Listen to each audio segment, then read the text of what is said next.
नमस्कार, मैं आकांक्षा सक्सेना। आशा करती हूँ आप लोग बहुत अच्छे होंगे।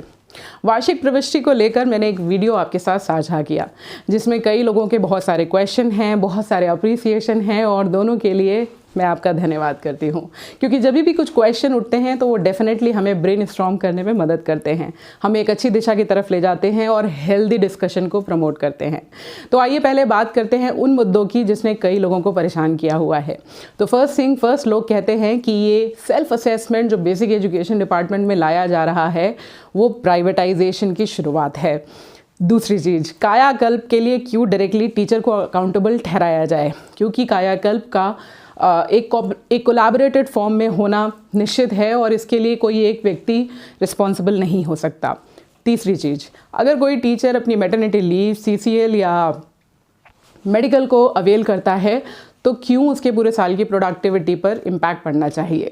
तो इन तीनों क्वेश्चन में पहले क्वेश्चन के लिए मुझे नहीं लगता कि मेरे पास कोई आंसर है, क्योंकि अगर प्राइवेटाइजेशन की ये शुरुआत है तो ये शुरुआत हर उस व्यक्ति के लिए है जो इस वीडियो को बना रहा है और जो इसको देख रहा है। तो जो भी होगा साथ देखेंगे। दूसरी चीज़, अगर आप बात करें कायाकल्प की, तो कायाकल्प में आप देखें 14 पॉइंट्स हैं और मुझे लगता है ये एक ऐसा पॉइंट है जिस पर रिकन्सिडरेशन की ज़रूरत है, इस कॉन्सेप्ट को रिविज़िट करने की ज़रूरत है। क्योंकि एक टीचर और एक पहली चीज़ तो ये सहायक अध्यापक इसमें इंक्लूड नहीं होना चाहिए, क्योंकि ना तो उनके पास मॉनिटरी पावर है, ना उनकी डिसीजन मेकिंग पावर है।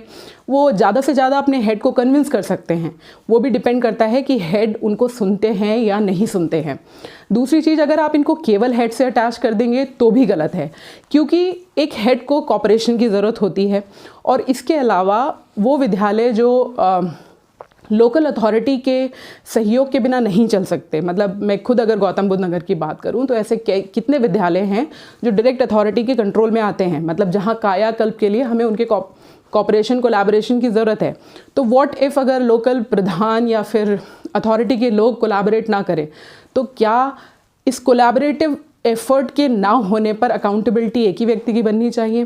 तो मुझे ऐसा लगता है कि हमारे विभाग के उच्च अधिकारियों को इस पर थोड़ा सा रिकन्सिडरेशन, थोड़े हेल्दी डिस्कशंस की और कुछ रियल टाइम बेसिस पर जो प्रॉब्लम्स आती हैं उनको अपने कंसिडरेशन में ला के इसको रिविज़िट करने की ज़रूरत है, क्योंकि ये कोलैबोरेटिव एफर्ट के लिए एक व्यक्ति अकाउंटेबल नहीं हो सकता। तीसरी बात करें अटेंडेंस की, तो क्योंकि हम अपनी पारिवारिक लाइफ और अपनी प्रोफेशनल लाइफ एक साथ चलाते हैं, तो मान लीजिए साल के 365 दिनों में अगर 220 दिन हमारा स्कूल खुल रहा है और 220 दिनों में अगर 150 दिन में स्कूल में प्रेजेंट थी और बाकी के दिन के लिए मुझे अपने बच्चे के लिए या अपने पति के लिए या अपने परिवार के लिए किसी भी तरीके की या फिर खुद के लिए किसी भी तरीके की छुट्टी लेनी पड़ेगी, तो क्या मेरे 150 दिन की प्रोडक्टिविटी पे क्वेश्चन मार्क होगा? तो कुल मिलाकर कहने की ये बात है, कुछ लोगों ने लिखा कि ये लीगल छुट्टियां हैं तो इनको लेने पर हमारी असेसमेंट क्यों इम्पैक्ट होना चाहिए। तो मुझे यहाँ लगता है कि यहाँ थोड़े से रिकन्सिडरेशन की ज़रूरत है कि जो भी लीव CCL, मेडिकल और CL और आपके मैटरनिटी के फॉर्म में लीव ली जाती है, उस लीव ड्यूरेशन को इस परसेंटेज से बाहर रखा जाए। ये एक अच्छा सोल्यूशन हो सकता है। तीसरी बात अब हम करें कि यहाँ पर कुछ पॉइंट ऐसे हैं जिसमें थोड़ा सा कन्फ्यूज़न है। तो कुछ क्वेश्चन ऐसे आए हैं कि अगर आप एक एकल विद्यालय में हैं तो आप जब लर्निंग आउटकम के बेस पर अपने सब्जेक्ट की ग्रेडिंग को देखेंगे तो इसको कैसे मार्क करेंगे। तो मान लीजिए मेरा एक एकल विद्यालय है और मेरे पास 50 बच्चे हैं, मेरे स्कूल का रिज़ल्ट ओवरऑल B ग्रेडिंग का गया है, तो बिल्कुल आंख बंद करके मैं अपने आप को B ग्रेडिंग दे दूं। लेकिन फिर यहाँ पर एक क्वेश्चन है कि अगर एक टीचर है और 5 सब्जेक्ट है और 50 बच्चे हैं, तो क्या ये अपने आप में बड़ी बात नहीं है कि एक टीचर 50 बच्चों का ध्यान रख रहा है, उनको पढ़ा रहा है? तो B ग्रेडिंग A+ से भी बेहतर है, क्योंकि एक साथ इन सारे सब्जेक्ट को लेकर चलना अपने आप में एक चुनौती है। तो मुझे लगता है यहाँ पर भी थोड़ा सा रिकन्सिडर करने की ज़रूरत है कि उनका क्या होगा जो लोग एकल विद्यालय में हैं, यहाँ जहाँ पर 1 या 2 टीचर बड़ी संख्या बच्चों की मैनेज करते हैं। इसके साथ ही अगर मान लीजिए आपके स्कूल में अच्छे टीचर्स हैं, मतलब इन टर्म्स ऑफ क्वांटिटी, और एक टीचर को 2 या 2 से ज़्यादा सब्जेक्ट मिले हुए हैं और जब वो अपना इवैल्यूएशन करने बैठते हैं, असेस करने बैठते हैं, तो उनके तीनों सब्जेक्ट में अलग अलग ग्रेडिंग है, तो वो कौन सी को कंसीडर करेंगे। तो मान लीजिए मेरे एक सब्जेक्ट में A+ है, दूसरे में C है, तीसरे में D है, तो डेफिनेटली जो आपका बेस्ट वन है आप उसको कंसीडर करेंगे और उसको आगे प्रोसीड करेंगे, राइट। इसके अलावा कुछ क्वेश्चन ऐसे हैं, जैसे किसी ने मुझसे पूछा कि मैडम मेरी तो ड्यूटी पिछले 6 महीने से राशन वितरण में लगी हुई है, या कई लोग कोविड के चलते एडमिनिस्ट्रेशन के पार्ट पर भी काम कर रहे हैं, कुछ NIC में काम कर रहे हैं, तो क्या उनको कंसीडर किया जाएगा एज अ प्रेजेंट और एब्सेंट। तो डेफिनेटली हर वो काम जो विभाग आपसे चाहता है, एक विभागीय आदेश के द्वारा अगर आपको किसी दूसरे डिपार्टमेंट में अपॉइंट किया गया है इस कोविड-19 के पैंडमिक के चलते, तो डेफिनेटली आप प्रेजेंट ही कंसीडर किए जाएंगे। और मैं आपको याद दिला दूं कि सन 2020-21 के एकेडमिक ईयर में attendance is not going to make a difference, क्योंकि हम उन्हें कंसीडर ही नहीं कर रहे। तो ये क्वेश्चन अपने आप ही नल एंड वॉइड हो जाता है। लेकिन फ्यूचर में अगर ऐसा कभी होता भी है, तो अगर आप किसी विभागीय आदेश के द्वारा किसी दूसरी जगह काम कर रहे हैं, तो डेफिनेटली आप प्रेजेंट हैं। I hope this is very clear, right. इसके अलावा SMC की बात करें तो वहाँ लिखा हुआ है बहुत साफ पैरामीटर में कि अगर आप हर महीने की SMC की बैठक में प्रेजेंट हैं तो आप खुद को देंगे 10 नंबर, और नहीं है तो 0। I hope this is very clear. फिर निष्ठा की बात करते हैं तो यहाँ साफ लिखा हुआ है इन सर्विस ट्रेनिंग जो निष्ठा के प्लेटफॉर्म से आपने दीक्षा के थ्रू करी हुई हैं, उन सारी ट्रेनिंग को आप नियमित रूप से करते हैं तो 10 नंबर देंगे, वरना 0। तो नियमित रूप से यहीं पर एक छोटी सी चीज़ मैं आपको बता दूं, गौतम बुद्ध नगर में तो इसका ऑफिशियल लेटर भी आ चुका है कि हर वो टीचर जिसने निष्ठा के 18 मॉड्यूल्स की ट्रेनिंग की है, इनके सर्टिफिकेट आप डाउनलोड करके अपनी फ़ाइल तैयार करें और इसे डिस्ट्रिक्ट डाइट ऑफिस तक पहुंचाएं।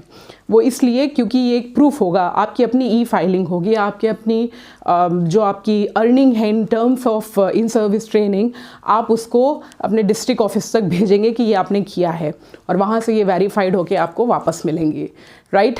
तो ये आप कैसे क्रॉस चेक करेंगे, राइट। तो इसलिए ये होने वाला है। मुझे नहीं पता बाकी के जनपद में इसका क्या स्टेटस है, लेकिन गौतम बुद्ध नगर में इसका एक ऑफिशियल ऑर्डर भी आ चुका है। इसके अलावा अगर आप बात करें तो कई जगह कन्फ्यूज़न इस तरीके के भी हैं कि अगर एक कॉम्पोजिट विद्यालय है तो वहाँ अभी भी कुछ लोग खुद को इंचार्ज मानते हैं और एक व्यक्ति अपने आप को प्रधान अध्यापक कहता है।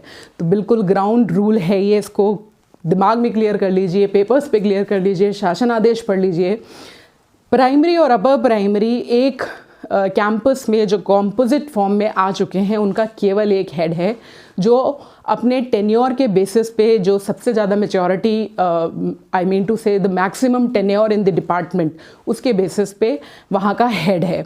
इसके अलावा जो भी प्राइमरी और अपर प्राइमरी का स्टाफ है, भले ही आपकी उम्र बड़ी हो, भले ही आप कितना अच्छा क्यों ना पढ़ाते हो, भले ही आप प्राइमरी में 20 साल से हेड टीचर क्यों नहीं थे, आप सहायक की तरह ही कंसीडर किए जाएंगे।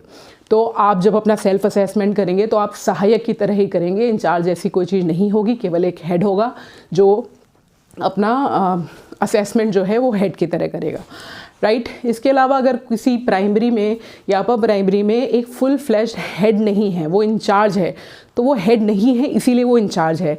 तो हेड केवल हेड का असेसमेंट हेड की तरह करेगा, और इसके अलावा इंचार्ज या असिस्टेंट टीचर अपना असेसमेंट असिस्टेंट टीचर की तरह ही करेगा।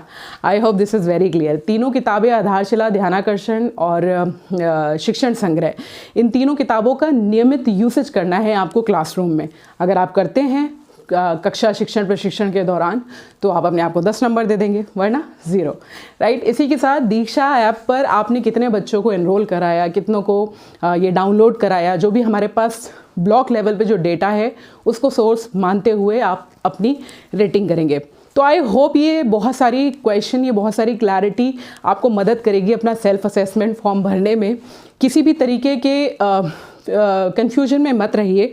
अगर कहीं भी कोई डाउट है तो बहुत अच्छा है कि आप लोग लिख रहे हैं, इससे हेल्दी डिस्कशन मिलता है, इससे एटलीस्ट निकल के आता है कि वो कौन से मुद्दे हैं जिनको रिकंसिडर करने की ज़रूरत है। मैंने खुद अपने बीइंग SR जी, मैंने इसको एक सही ग्रुप में ऑलरेडी रेस कर दिया है इस इशू को, और जो भी 2-4 इशू मैंने आपके साथ शेयर किए हैं उनको रिटन फॉर्म में हायर लेवल अथॉरिटीज़ तक भेजा है, ताकि ये संज्ञान में आए, इन पर रिकंसिडरेशन कर सके, बड़े अधिकारियों के साथ बैठकर इन पे और डिस्कशन की ज़रूरत है और कुछ बेहतर आए, जिससे मैं और आप सेल्फ असेस करते समय किसी भी तरीके की नेगेटिविटी से बिल्कुल भी दूर रहें। तो घरों में रहें, स्वस्थ रहें, सुरक्षित रहें। अगर आपको ये वीडियो अच्छा लगा है तो प्लीज़ इसको लाइक करें, शेयर करें और सब्सक्राइब करें। और बेहतरीन अंडरस्टैंडिंग के लिए आपको और भी जो क्वेश्चन है तो प्लीज़ उसको यूट्यूब के चैनल के कमेंट बॉक्स में ही लिखें, ताकि ईजिली मैं आपकी क्वेश्चंस को एक्सेस कर पाऊँ। अपना ध्यान रखें, चैनल को सब्सक्राइब करें, शेयर करें, सुखी रहें। नमस्कार।